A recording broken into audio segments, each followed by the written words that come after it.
Good morning. Today is April 3rd, 2025, and we are here in the Hesburgh Dining Hall at the Morris Inn on the University of Notre Dame campus.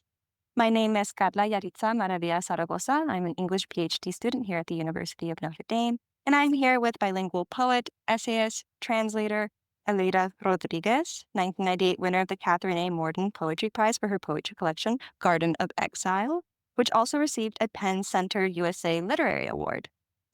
She was the founder of the magazine Rara, Avis and the press Books of a Feather, both of which ran from 1977 to 1984, making Los Angeles history as the first magazine and press founded by a Latina and lesbian.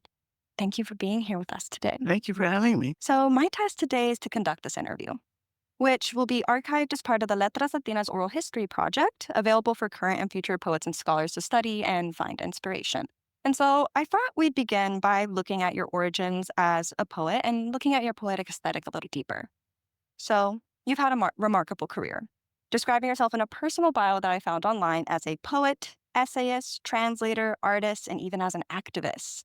But I want to look back to your origins as a poet. Could you share a memory of the first time you felt the power of poetry? Was there a specific poem, book, person, or moment that made you realize you wanted to be a poet? There was nothing in Cuba because there are no books in my home, but there was a cultural kind of tradition of décimas, which my father participated in. Just young men grouped around the street lamp at night, and they would riff on something that happened, something with their friend or something they had experienced together. And so they're rhymed couplets, 10 lines. And it sounds a little bit like the American blues, where it's like that, that, that, like that.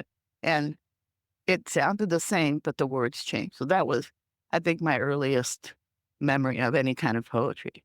Wow, that's very exciting for me to hear about like the oral aspect, but also the communal aspect, especially because I had something very similar with my father who would sing corridos every day while driving me to school in the car. So thank you for sharing that. Something else I wanted to ask you, and I feel like this is a cliche, but usually most of the time people ask, what was the first poem you wrote? But I want to diverge from that. I want to know what was the first poem or piece of writing you ever shared with someone else. I feel like that's a very important part of being a poet, finding community and sharing poetry. I think the first time that I shared anything was in junior high. I had been writing before then, but I had been in a foster home in Illinois. Then I moved to LA with my parents once they arrived from Cuba. And in junior high, I found my best friend, Peter, and he was a poet too. And so we wrote and shared whatever. And it was, I think, the most writing I ever did in my life was in junior high because not that they were very good poems. I don't think they were, but we exchanged. And not only between us, I wrote a poem about terpsichore, the goddess of dance, for my dance teacher. And another friend, I wrote another poem. They would, and I didn't keep copies, they were just that what I did. And I didn't think I was being a poet. I didn't think in terms of career or anything like that, but it was what I did naturally. It was the way I expressed myself. And how did people within junior high react to your poetry? I didn't know anything until quite recently. There was another Aleida Rodríguez who died. She was a translator, I think, from Emory University, and people thought it was me. And so they came out of the woodwork talking about me and saying that they remember. And now I'm not on social media. I don't do Facebook or Instagram or any of that.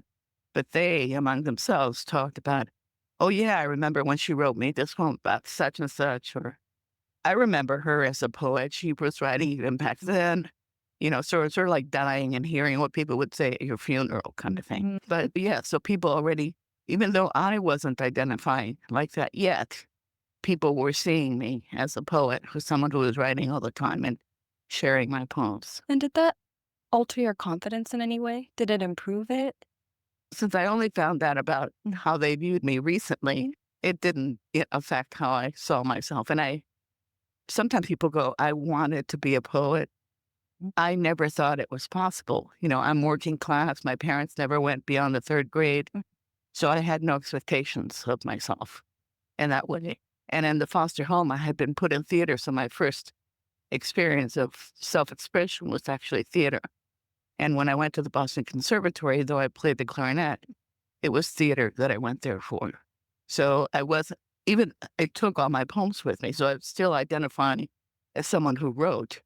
But that I didn't study it, and I didn't think I'm going to be a poet someday. I wasn't thinking along those terms at all. So how did it happen? How did you become a poet? I just kept doing it. And when I found myself in the middle of it, I thought, oh, I guess this is what I'm doing. It wasn't, I'm not a self promoter. So it wasn't like I was trying to get my name out there or trying to get published. The first publication, excuse me, happened when I returned from the conservatory. My friend Peter was attending Los Angeles City College. Excuse me. A couple of students there were coming, putting out a new magazine called Citadel. And through him, I learned that they were, accepting things. So I thought, I've written, some things. I'm just going to send it to them. And so I submitted it to them. And I've told the story several times. I had returned from the conservatory, so I was still living with my parents before moving out. And the only address and phone number I had was theirs. So I remember one day actually getting a phone call from the editors, and they were calling me from, there were no cell phones, no internet then. This is like 1973. So they were calling me from a payphone in a Chinese restaurant, and they were looking at poems there, and they decided to publish some of my poems. And they were calling me to tell that I was accepted. And I remember the scene vividly. My parents' blue-green bedspread, my talking on the beige phone, and it was exciting. It was like, that was the first time. And there was no even an ambition to publish, but it had happened naturally through that way because Peter said, they're looking for poems. And I went, oh, okay, I'll send them some things. And it happened like that. And that was a big boost. I think at that point it went, oh, hey, maybe I had other things that will be published too, but I was still not thinking of myself as a career poet. Okay, that's so interesting because building off of the spark that you kind of introduced to us, you were also the first woman, the first Latina and lesbian to found and edit a literary magazine and a press in Los Angeles. What inspired you to start Rara, Avis, and Books of a Feather? There were no other Latinas or lesbians around. I mean, the first time I came across a lesbian, they were all white, and at the Women's Building or someplace like that. But when I did readings like a Beyond Baroque or open mics or whatever, there were no Latinas in the audience, no Latinas doing open mic, and no place. I didn't see anybody like me. So they, all the magazines were edited by men in Los Angeles. Their table of contents were like 99% men. Occasionally you'd see a novelty woman who, managed, penetrate there, like Eloise Kahn-Healy or Dina Metzger, who were known in Los Angeles at that time. And I went to poetry readings a lot by these people, Eloise and Holly Prado and Dina Metzger. I would go to bookstores to hear them read. Never any Latinas anywhere. No magazines existed even for women, period. So one day I was looking through the directory of little magazines at presses, trying to find places to send my work to. That was 1976, I think. I was already working in a publications firm, so I had learned how to produce everything from the rough manuscript to the printed object. I knew all the steps. So I thought, why don't I just start one? I mean, here are all these people who are doing this. Why can't I do it? I have the skills from being involved. That's my job. So that's the first thing that came to my mind was rara avis, because my friend Peter and I used to call each other that in junior high, just as And what does it mean, Rara, Avis? rare bird. But it's a literary term. It means something, outstanding or, exceptional. I mean, and I want to build off of this gap that you kind of perceived. And I was really impressed when I was reading this personal bio that I found of you on poetsandwriters.org. And you had described yourself as an activist. And I saw that you've taught writing in diverse settings, which include schools, community centers, and even a women's prison. How have these experiences shaped your understanding of poetry's role in society? I always felt that even when I taught children, like I first started teaching by getting a gig doing poetry in the schools, like California Poetry in the Schools projects, which is called CPITS. So the first one, I was living in Venice then, but my first gig was in Echo Park, where I ended up moving in a year or two after that. And there were just third and fourth graders who were Latino kids because of the neighborhood that it was in. And it was, wonderful and eye-opening, and they hadn't seen I mean, they thought that the definition of a poet was someone who was dead. Oh, they didn't know there could be living poets. So that was interesting. But I got to work bilingually with them and teach them things like sub, the idea of sub, and then submarine and subconscious. For subconscious, I had them get under their seats, which of course some of them, threw spitballs and whatever, but some of them did really interesting works and did secrets about their families. Oh, wow. I think when one introduces people who will not grow up to be poets to poetry and the self-expression, they don't have to write it, but we create readers that way. And we especially need that now, especially after the COVID-19 pandemic. It's shown a decrease in literacy rates, and K through 12 education no longer has students reading full novels anymore, just excerpts. Yep. Yeah, thank you for that. Yeah. You talked about how you would teach these young children in Echo Park through, English and Spanish, being bilingual. And due to the circumstances of your own childhood, coming to the US through Operation Peter Pan, you grew up bilingual. How did language shape your understanding of the world as a child? And were there moments when Spanish and English clashed or harmonized in ways that felt maybe painful or meaningful? I wasn't bilingual at first. I mean, when I came to this country, I hadn't spoken English. I knew nothing about English. But placed in a foster home, I arrived in their house in August. And by Christmas, I was already fluent in English because there was no bilingual education. So I was just thrown into the classroom. Because I had a lisp, I was put to work with a woman that I thought was teaching me English because there were little books with oilcloth covers, that really shiny stuff that's used mostly for tablecloth and stuff. So there were these little books that were focused on strange aspects of the English language, like one was just OUGH and how it can be pronounced any number of ways, which I always disliked. I thought in Spanish, what you see written down is what you pronounce. So there are no tricks to it. This is a weird way to have a language.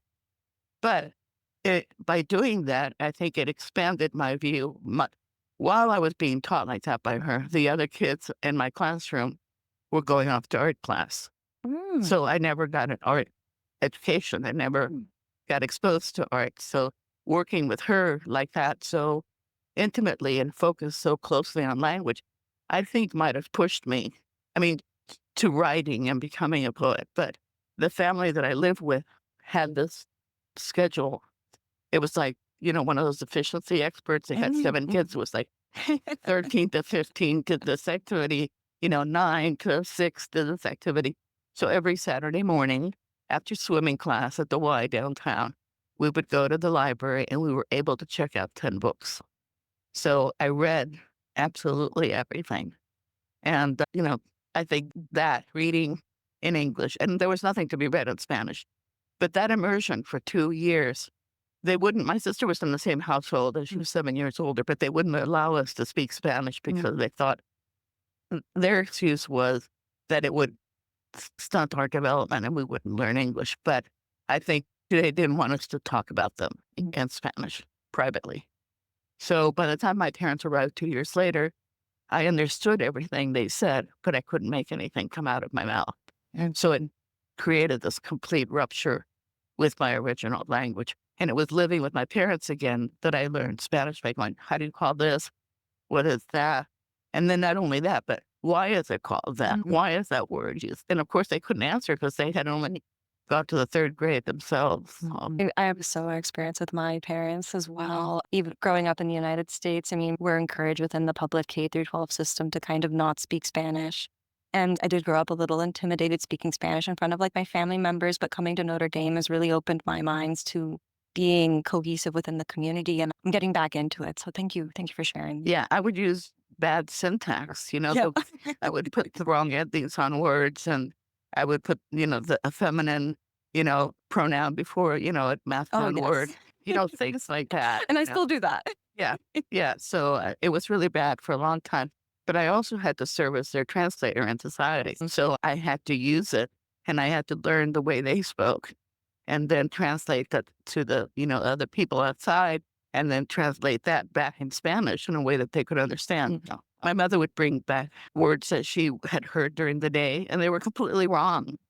Like the first job was cleaning floors in an old folks home. And of course, in Cuba, everything is tiled.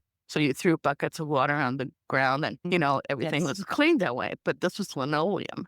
So when she started doing that, it peeled up and made the tiles all stick up. But one day she was cleaning the floor and she heard this woman. And she said she was calling her husband. And I said, how did you know she was calling her husband? And she said, because she kept saying, hell. And where was she? And she said she was on the toilet. And I went, I think what she was saying was, help, help. Oh. Yeah, but it was like that. Not only translating to actual words that were real from the outside world, but things that they had misheard or, misunderstood. That was interesting. Yeah, no, I would do my parents' taxes from a young age. So I can completely relate to that sense of maybe having to act as like translator intermediary for our family from the internal world of our home to the external world, which is like society or our small town. Which did a weird thing with the family dynamics too, Yeah. because I had no power, but I had all this responsibility. I want to move now into looking back on your collection, Garden of Exile. Your collection explores themes of displacement, identity, belonging. But as you discuss in your essay, The Glass Cage, your work has sometimes been confined by external expectations of what a Latina poet should write about. Has the reception of Garden of Exile over time reinforced or challenged that sense of the glass cage for you? And has it shaped how you approach your work since?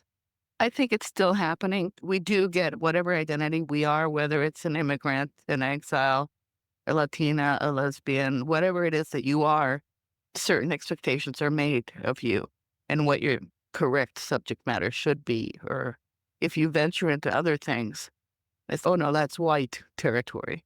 You can't write about psychological states or about your interest in science or even interest in visual art. You can't talk about those things. You have to talk about the things that we already think you do. Your home, the food you eat, stuff like that. So I think it's still happening. And, I do get pigeonholed and I object to that. And I want to write about everything. I want to write what anyone else in the world would be writing because I think the imagination doesn't have that kind of external label. The imagination doesn't know that it's Latina or immigrant or exile or lesbian. The imagination goes, what is out there that I can relate to? What is out there that is a spark for what I'm thinking? And the reason why I wanted to ask you that question is because coming to University of Notre Dame has brought with it so many opportunities, but also so many challenges when it comes to sharing my poetry and finding people that can be open-minded to my poems within workshop. I still have many people who I will literally only have one word in Spanish and they will refuse to read the poem in its entirety because they did not understand that one word and they didn't really have the energy or the motivation to look it up and kind of learn for themselves from it. Right. Yeah. We find French and German appearing in poems all the time.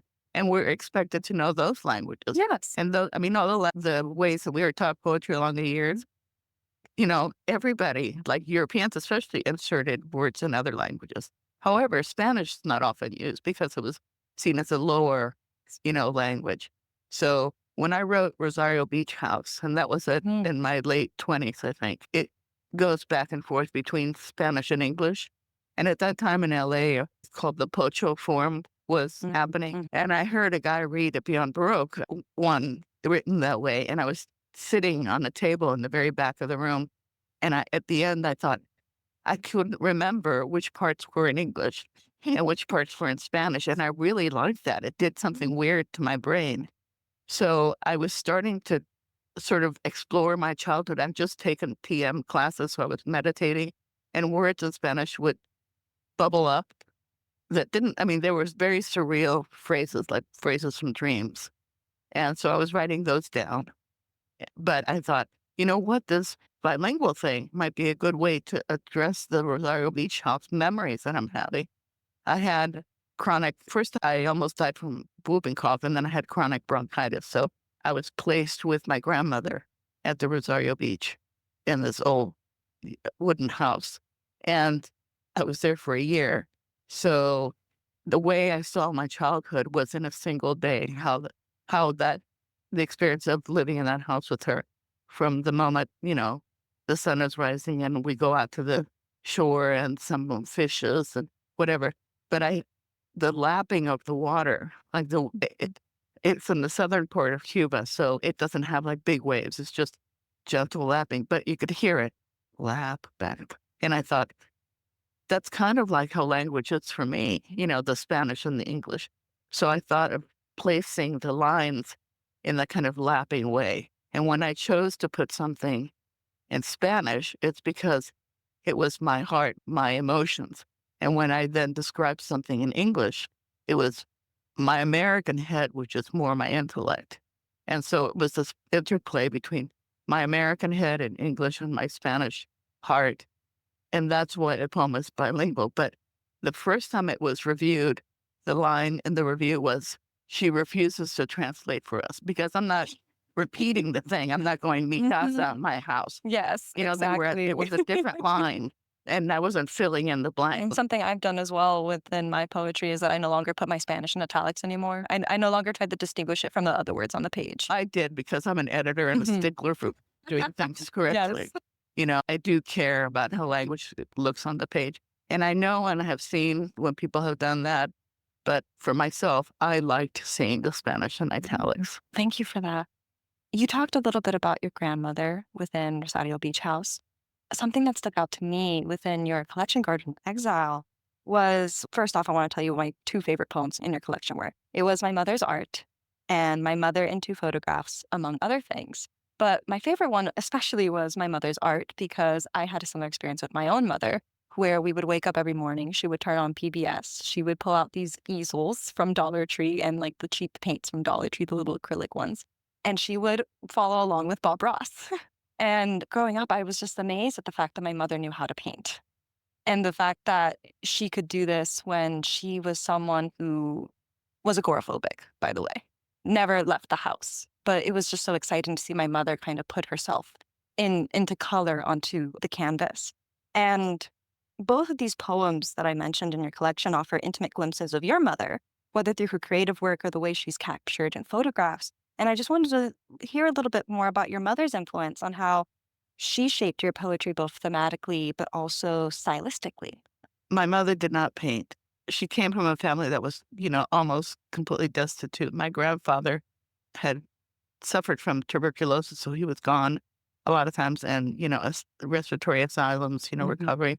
So my grandmother basically raised, 6 children. My mother was the only girl. And at the age of 8, she was farmed out to another family in the family. I think it was her uncle, but just as a slave, essentially. Mm. And the other girl in the family painted. She sat on a little cushion and she painted and whatever. And my mother really wanted to do that, really wanted not to paint necessarily, but have the luxury of doing something that wasn't cleaning out the pig. Mm. You know, she dropped out of school in the 3rd grade because she didn't want to be poked awake at 5 a.m. so that she could get all her chores done before going off to school. So she thought, if I give up school, I could sleep in a little later. It was a totally practical thing like that. She didn't have any way that she expressed herself artistically. But I was away at the Squaw Valley Writers thing, and they make you write a poem every day and submit it in the morning. And I had a dream when I got there of my mother on the floor painting these paintings, but it was in a dream. She never did anything like that. But when I woke up, I had that sense of she really was an artist, but it never hit the canvas. She was an artist in other ways in the world. Wow, that's very fascinating the way that you were able to kind of embed like this dream logic within your collection. My dreams often Yes. influence how I think. I wake up with I feel like I've traveled somewhere, very vivid images of where I've been. And then you answered a little bit about what went behind my mother's art, but what about My Mother in Two Photographs, among other things? That is an actual These are 2 photographs. Mm. The first one, when they arrived in Springfield, Illinois, we made the newspapers because we were like the only, Latino family. And also the news of the headline was, or the caption was, family of Cuban expatriates reunited here. And then it told a little bit about how the children had been living with the Philson family and who were associated with Westminster Presbyterian Church. That, and it showed us embracing in the bus station because they had to go to Spain for 2 years and get their visa before they were allowed. The whole Bay of Pigs thing happened, so no flights. and then they landed in Chicago, and from there they took a Greyhound bus. So the reunion happened at a Greyhound station, and the photographer got, a photograph, which I still have a very yellow, almost brown, newspaper clipping. And my father's embracing my brother and my sister, and my mother is wrapped completely around me. And I'm looking at the camera completely spooked. We are so exposed here. And I'm sure I was embarrassed by the spectacle we made. So that was one thing. I had that photograph of her. And then right after I came to this country, one of my cousins had a birthday party. So my mother is, you know, lying behind the cake with my grandmother who died like 3 months after I was in this country. And, my cousin and her mother, and blah, blah, they were a tiny fat family portrait around this cake. And the cake, there was no table. You could tell that it was a sewing machine because it had a lifted up part and then it went down on either side. That was the other photograph I had of my mother when my grandmother was still alive. So I had these two pictures of my mother before my grandmother died and still in Cuba, and then their arrival in the US. And I thought that I could talk about her via these two photographs. And what was your relationship like with your mother? My mother died in 2000. I took care of her for the last 2 years. She got cancer. Interestingly, she never smoked, but my father smoked like crazy, and he would be one of those people like, he also never drove. She drove, but he insisted that you keep all the windows rolled up in the car.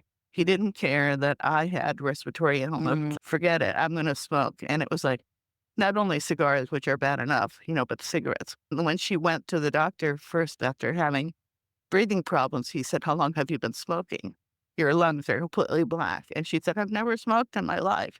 So it started from there, but I'm sure, like she would have these allergic attacks going down the aisle in the supermarket of detergents and things like that. And I think it was from her contact of all of cleaning solutions and all that stuff. She got bladder cancer and then it was taken out and she had a urostomy and it just, like that. It continued like that until the tumor grew too large and they couldn't remove it. So yeah, she died in May of 2000. And the reason I wanted to ask that is because all the mother poems within your collection are so positive, so generous. And I was wondering if this was, in your way, maybe kind of memorializing your mother? I had a good relationship with her. Hmm. I mean, she didn't really accept me as a lesbian. She'd pretend that wasn't really happening, but she wasn't mean to any of my partners. They were welcome at family dinners or whatever. There was never any, things that my father was a different matter. He would spew epithets every time he saw me or my girlfriend or a friend come over or whatever. It's like constant thing. But she never did that. She preferred to think that it wasn't really happening. And in a way, I think she liked that I wasn't involved with men because then I didn't have all those complications that she had, like the abuse that she suffered with my father. So I would, joke with her. I would make fun of some of her strange beliefs. And, they were also virulent Republicans because they feared communism. People who come from communist countries have, unfortunately, are prey, to Republican propaganda. So I would, argue with her all the time. I said, "You're afraid of the red communists, but you have to be afraid of the red Republicans. Are using you." But I could do that. I didn't have to be respectful and, any uptight way. So we had a good relationship. And even when she got really ill and I would drive her to her chemo appointments, she would be in a glum state and I would like make fun of things, and try to get her out of her mood. And we had a good relationship. We had a close relationship. No, very similar to my relationship with my mother. I'm actually bisexual. And similarly, my mother wanted to pretend that whenever I did have girlfriends, that they were not really real or not really there. But she never called me out on it. And she never really judged me openly for it, like my father. Yeah. But, and then even now, she kind of treats that it was like maybe just a part of my life, like a phase, because I got married and I have a husband now. But yeah, no, I think it's very interesting how our relationships with our mothers kind of influence like our poetry, our style, but also the way we kind of look back on memory. She was also powerful. I Mhm. mean, sh she was abused by my father, but in another way, she didn't take guff. She would, speak up. His father died when he was 16, and he would often go into this whole, "Oh, I am sad that I didn't have my father after the age of 16, and blah, blah." And she would say, "Oh, shut up. You have to go so far to look for something bad. Think about it. That's the last thing you had that was bad in your life is that your father died when you were 16." So that was fun to see that she would stand up in that way. Moving away from mothers, I want to kind of go back to art. Marilyn Hacker, in the foreword of your collection, describes you as, quote, a writer using her own voice as the paintbrush, chisel, and engraver's tool. This is pronounced in many of your poems, which have a painterly quality to them with rich imagery and attention to light, texture, and movement. And I see this especially in your poem Plain Air. How does visual art influence your poetic process? And do you see your poems as engaging in a kind of ekphrasis, even when they're not directly responding to artworks? And but also, like, this is the question I want to get at the most. Are you an artist in real life? Yes, I make things. The original word for poet in the Greeks was the maker. It Hmm. wasn't poet. I make all sorts of things. Sometimes I drew in parts of my life. I make little objects, things that are I love handmade things. I appreciate when other people make things and you can see a human hand in it. My house is filled with craftsman furniture that I picked up for 2 cents, like when people were throwing it out. So those are handmade things. So I appreciate anything that shows a human hand. And I'm a visual thinker. I often go back to that meeting with the woman who taught me English and try to get rid of my lisp, is that if I had gone to art class and that hadn't had that connection with her, could I have learned the language of art and have become a visual artist instead of a poet? Was that the pivotal point in my life? But nevertheless, I look at the world visually. I love film, for instance. Film is often a trigger for me for writing. I love the things that it makes me think about, the analogies that I get from film. Not action films or, crime stuff. But I, I fell in love with European film when I was in my teens, and I would go often, to the movie theater, which was just a buck then, and, see all sorts of, Jules and Jim and, all the Bergman films, all that stuff. So, in fact, the only word I know in Swedish is ingenting, which means nothing. And that is from, you know, Ingmar Bergman. And I love that he was such a nihilist and that the word that I learned through his film was nothing. I love that. I love that too. That's so exciting. Something else that I also noticed was that your poems weave references to myths, like Sisyphus and Narcissus, as well as fairy tales. Fairy tales is such a big thing within your poetics. You always come back to the fairy tale within like your setting, reimagining them in deeply personal, unexpected ways, like the reflection of a forest in a glass of water. What draws you to these stories, and how do you see them functioning in your poetry? Are they a lens for understanding personal experience, a means of resistance, or something else entirely? The first book I was given once I arrived in this country, the first book that was written, I had a Frosty the Snowman coloring book, Oh, was the very first thing I was given. You can imagine a kid from Cuba being given a book about a snowman. But the first thing in writing that I was given as a gift was Hans Christian Andersen's fairy tales. yes.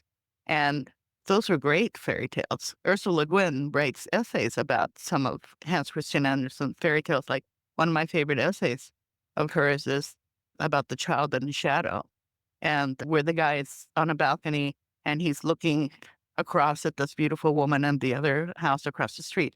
The light is behind him, so the shadow projects into the house, and he thinks, and this is the Hans Christian Andersen part, Mm. he thinks, what if his shadow can go in there and introduce himself to the princess or this beautiful woman and it gets away from him, and it starts to talk to her and convince her that the man is the shadow and the false one and that he is the real one. Hans Christian Andersen are like the Grimm brothers. They don't always have positive endings. So the real man tries to go there and convince her he's the real guy, but the shadow has gotten there beforehand and convinces the princess that he's the real one. So when he arrives, he's killed. He had his head chopped off or something. So the shadow wins, but it was because of that thing that he had initiated that of what he didn't have the bravery to go and talk to the princess himself. So he projected his shadow, across. So Ursula Le Guin has a wonderful essay about that and what it means. And I have read it several times because I always find something new in it. Yeah, yeah, I like fairy tales, and I like when people refer to fairy tales as analogies for other psychological states or whatever. Your poetry also often weaves together the natural world with these themes of exile and memory. And I was particularly interested in how the garden functions as a biblical metaphor in your work. And I was going to ask you, do you see it as a space of permanence or transformation? Although I was baptized Catholic because my mother was superstitious, she had been abused by nuns in Cuba, so there was no way I would go. I was being sent to a Catholic school. So I didn't have biblical training. I never read the Bible. I know what I know about the Bible is from what other people know and how they use it in their work. But I couldn't tell you, like on Jeopardy, that would be a subject, a category that I could never, ever get right because I don't know who's who. I don't know who Ruth lived with or, what's, 3.16, what that means, that kind of thing. So I can't tell you anything about the Bible. So any kind of formal religious thing, I don't, even though it's Eden, I know about Eden and I know that's a biblical reference. But to me, it isn't. Eden just is an origin story. And the school then in Cuba that I was sent to was not Catholic. It was American run and it was Presbyterian. So there was a little tiny chapel church in the middle of town that you were encouraged to go to if you went to that school. So that's where I had, I guess you could call it Sunday school, although I don't remember really learning anything religious there. But I think in one of my poems I mentioned that I had fallen in love with my Sunday school teacher, Avis, and her name, of course, was Eve, and of course, it made me think of the Garden of Eden and all of that. So no one wanted to volunteer. All the kids were like this when she asked who wants to volunteer a prayer. So my first poem, as it were, was this prayer. And I just looked out the window and I started praising the hibiscus and the clouds and the things that I could see out the window. So the natural world, unlike a natural pantheistic person, because the natural world was my first connection to any kind of notion of spirituality. So my garden is very important to me and the things that grow. And I am revived and I'm refreshed by when you plant the seed and it goes through all its things and it starts to branch out and you finally get a tomato. I love that whole process. It feeds me. I wanted to ask you a question about the first poem in your collection, which is titled Archaeology.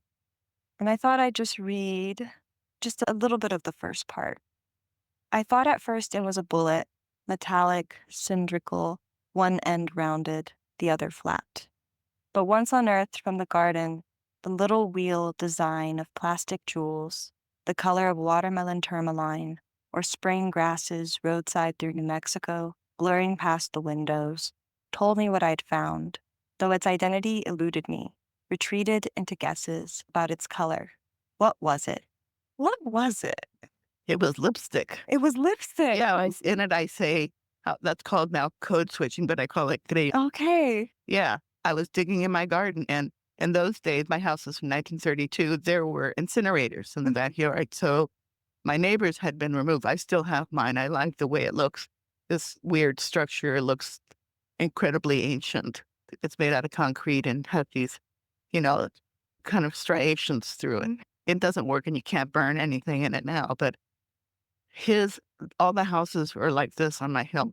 So when his thing was taken out, some of the dirt fell into my yard, and I'm sure it went further down than that. But I was planting something and came up, and I would come up with little pieces of glass, from old medicine bottles and things like that. But this day I found this little tube and I brought it, and I never have been able to open it. I still have it in a box of things that I saved, but I brought it inside and I washed it and washed it and, started thinking about it and the way that it got patinated through being buried, just like it was partly green and partly rusty. And so it set me off and thinking, like, what is this and where did it come from and what is it trying to depict? So I started envisioning a garden somewhere and because of the green and, so it set me off. But I think part of the impetus for writing the poem is that it remained a mystery. I could never, ever get it. I mean, I didn't want to smash it with a hammer or anything. I wanted to keep it intact.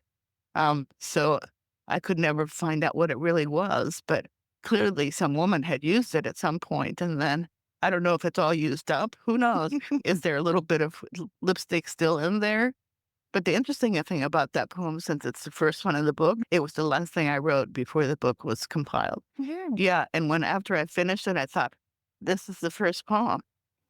Because in a way, then I start digging, like I initiate the book this way because the book is all about, as a sense, archaeological explorations.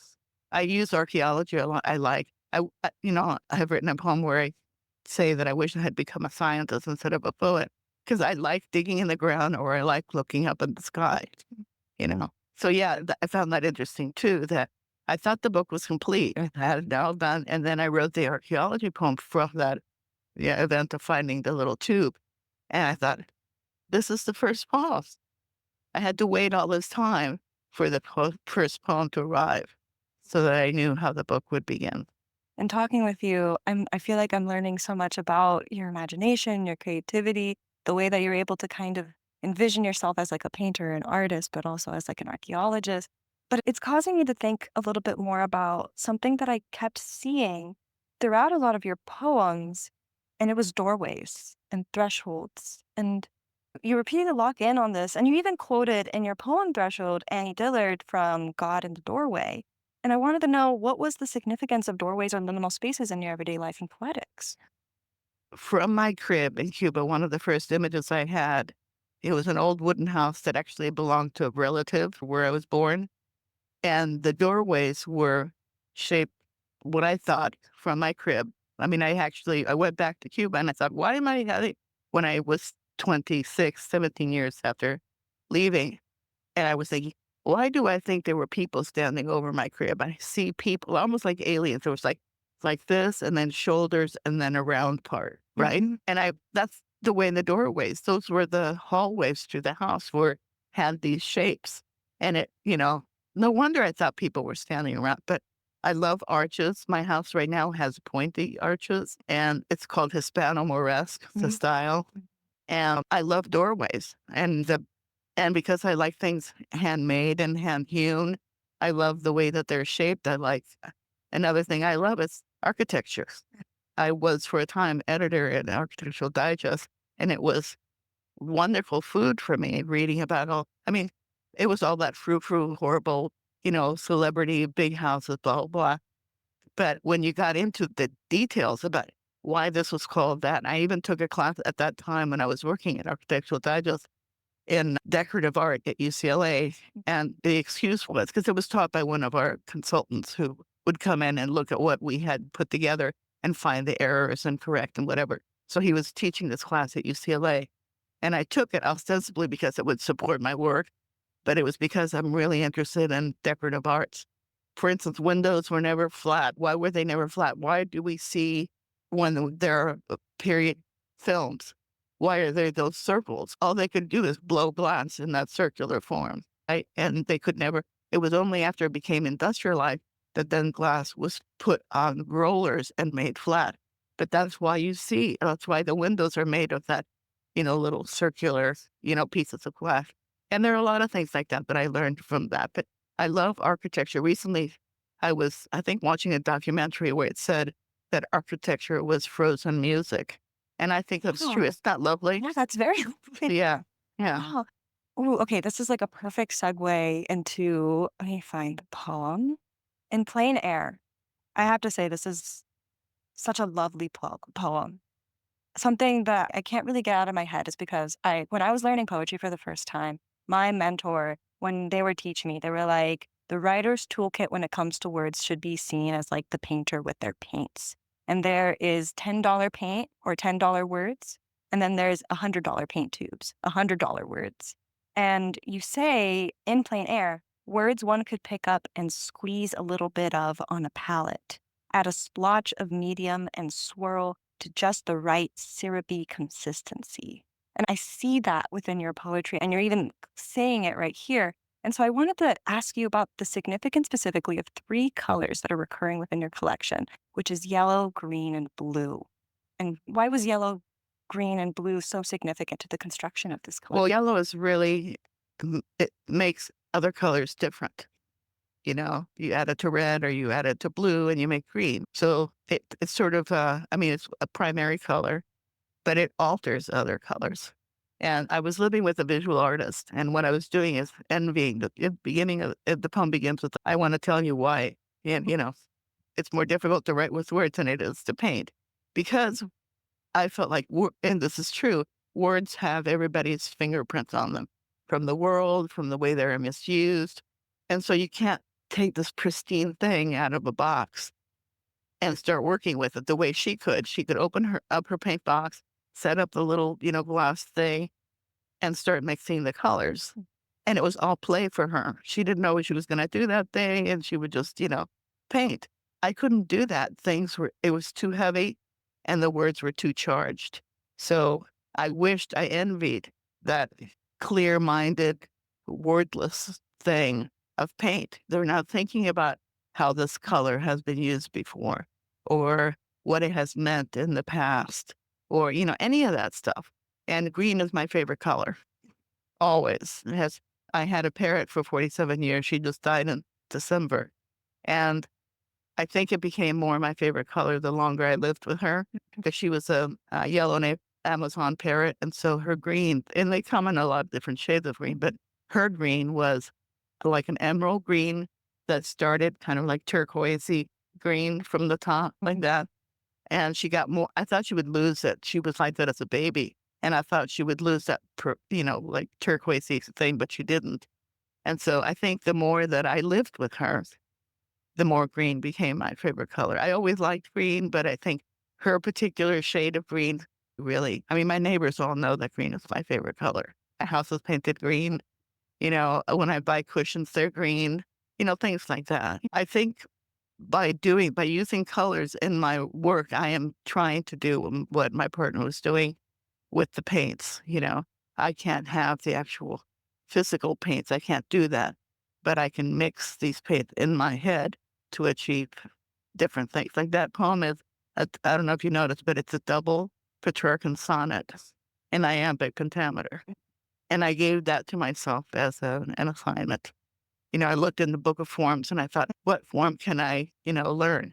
Another one that I did that with, the first woman, the one about Ava, that's a terza rima, and that's why it has envelope rhymes. And the reason I chose the terza rima for that subject matter is because I felt like I was in a romantic triangle with Ava, Adam, and me. Adam was her husband, So the terza rima allowed me, because I taught myself all these things, no one put an idea in my head of this is what this form does and this is why this exists. I had my own personal associations with why I wanted to write a particular form, why a particular form attracted me. And so this is what happens with a terza rima. You have A, B, A, and then you take the B out of the middle and it becomes the first one and the second, and it goes B, C, B. And then you take the C out. And in that way, it felt like I was unpacking. So it was great for talking about my transition from Cuba to the US because they were little suitcases and I was taking out the middle rhyme and exposing it. And then almost Russian, boxes. Yes. The central one was then becoming the outer. And then there were two ways to end it. And one of the ways was to have a couplet. And I thought there are terza rimas that don't have that couplet. But I wanted to have the couplet because they were my 2 feet landing in the new world. So these are very deliberate. No one knows why, no one cares why, but I cared. No, that's so beautiful. Like the way that you're describing poetry as something that's like an active embodiment of the self. I love that. I love that it's not passive, it's active. There's movement involved, there's a fluidity. We only got about 12 minutes left in this interview. And I've told you so many poems that I love within your collection, but I want to hear which one is your favorite. And if you could read it to us today. I have a very gravelly voice today. I don't know what I would call my favorite. I was saying to Francisco yesterday that I was glad that I waited this long. I was 45 and I'm almost 72. I'll be 72 in 2 months. And waited to 45 to publish my first book. I had the things in magazines for years, but my first collection was at 45. And I was glad that I waited that long because I would be embarrassed now to have a collection of my stuff from 20s to 30s or whatever. Yes. And I didn't want to have a book that would go, oh, forget about that one. I just look at this. I wanted to have the first book that I put out be fully cooked, not raw in the middle. I also like to cook, so I have, associations with that, how food is prepared and, care of ingredients and that kind of thing. So I'm not embarrassed by this. Even at 72, when I look back at it, I'm not embarrassed by the poems in here. I think that I did good work, and if one can say that about oneself. So I don't necessarily have, oh, you really marked this up. Yeah, and I don't know if I have a favorite because they each touch a different part of my personality. All the things I've described of like architecture and music and, archaeology and whatever. And so they're my favorites of that ilk, kind of thing. Gosh, I don't know. Maybe I should read The First Woman so you can hear this. And also, I don't like rhymes. I talked about this before. I don't like rhymes that are too direct. Okay. When I was very young, like a teenager, mm, I started reading Sylvia Plath, Oh, yes. and I found the book where her juvenilia appeared at the back, and I thought they were just as good as adult poems. They didn't feel young. But the thing that kept them very modern feeling to me is that she loved slant rhymes. She never did that cat, sat, mat kind of thing. And I think that's a personal quirk. It's like why you like jazz and you don't like, I don't know, blues or something. I remember talking to my friend Marie Ponceau, the late Marie Ponceau, a poet, meeting with her in her apartment in New York and she always wrote in form and she did direct rhymes and stuff. And I said to her, I don't like direct rhymes. She goes, oh, my dear, that's because you haven't learned to do it. And it made me laugh because that's why I like old ladies. They just give it to you straight. Yep. And I wasn't offended, but I thought she didn't completely understand that it is a very personal thing. It isn't about that don't know how to do it correctly. And some of them are closer to being direct, but I like slant rhymes. There's something about a slant rhyme too that helps the enjambment of the next line. So The flow. anyway, The First Woman. She was my Sunday school teacher when I was just 7 and 8. He was the newly hired pastor, an albino, alarming sight, with his transparent eyelashes and mouse pink skin that looked like it might hurt whenever she caressed his arm. Since Eva was her name, to my child's mind it made great sense that she should fall in love with him. He was Adela before the fall and afterward her inverted twin. And she, Eva, was blonde as well, though more robust, light-leaf almonds. I loved her honey hair, her full lips, her green eyes and nameless sin. Not that I worried all that much. The church was Presbyterian. In Sunday school, her way to teach us kids to pray was to comment on all the beauty we could touch or see in our environment. My hand was always in the air to volunteer my sentiment. Since other kids considered prayer a chore, the floor was usually mine. My list of joys left out her hair, but blessed the red hibiscus seen through the windows while others bowed their heads. Her heart I schemed to win with purple prose on meringue clouds. For who was Adam anyway, I thought, but nada spelled backward. Hers, reversed, called out Ave, the lyric of a bird, born and airborne on the same day. But it was night when I saw her outside the church for the last time. Yellow light, mosquitoes, summer. I shaped a barking dog, a fine but disembodied pair of wings with my hands. She spoke in hushed tones to my parents. The next day I would find myself up north in a strange house, without my tongue and almost blind. There was so much to see. This caused Cuba, my past, to be eclipsed in time, but Eva stayed a loss. Ave, I learned, meant also this. Farewell. I haven't seen her since. I was talking last night about even when you know something, look it up in the dictionary because it may yield up other things. And when I was writing this, I looked up ave just for the hell of it. And that's how I discovered that it also meant for, I didn't know that at that point. Second guessing yourself by looking at sources is really good. You never know what it's going to trigger. So I got the couplet at the end. I got that from, distrusting my knowledge of the word and looking it up. So I would never have known that it meant farewell and I wouldn't have had my endings.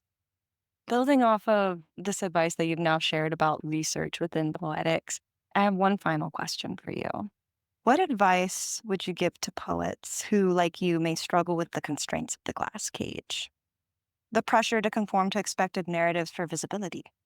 And how can they navigate the tension between external expectations and their own creative instincts when starting a book or joining a workshop? I think people rush too soon to publish. I remember my earliest workshops that I taught to people.